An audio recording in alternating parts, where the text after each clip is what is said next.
In today's video, I'm going to teach you how to use Microsoft PowerPoint animation to make your presentations more dynamic and engaging. Whether you're a student, a professional, or someone exploring the creative world of presentations, understanding how to effectively use animations can truly elevate your storytelling. Let's dive right in. First, you'll want to launch PowerPoint on your desktop. It's a straightforward step, but setting the stage is important.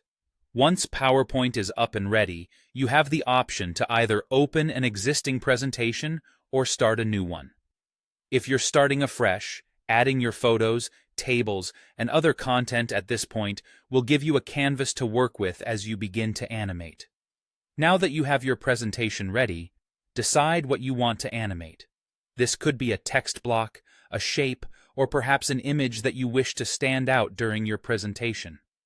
Click on the item to select it. Once selected, navigate to the Animations tab located in the ribbon at the top of the window. Here, you'll find a gallery of animation effects to choose from. You have options ranging from entrance effects, which bring elements onto the slide, to exit effects, which help them gracefully leave. There are also emphasis animations for drawing attention to an object, and motion paths for more complex movements.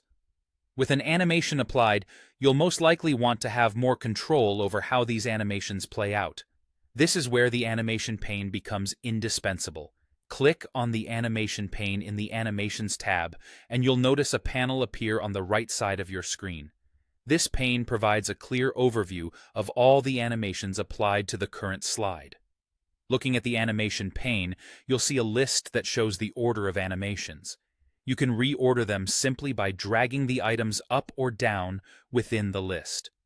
This flexibility allows you to create a sequence that best suits the narrative flow of your presentation.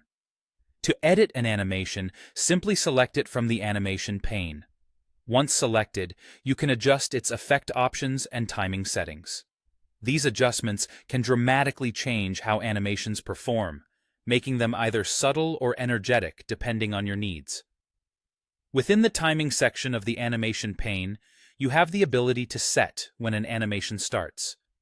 Choose between starting on click, with previous, or after previous, to control the flow of your presentation seamlessly.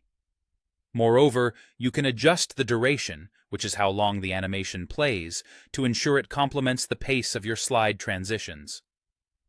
Additionally, consider adding a delay if you want the animation to start a second or two later. This can enhance dramatic effect or sync animations with your speech or other slide elements. And there you have it, a comprehensive guide to using animations in Microsoft PowerPoint. By thoughtfully applying these techniques, your presentations will not only capture attention, but also effectively communicate your message. Thanks for watching, and happy animating!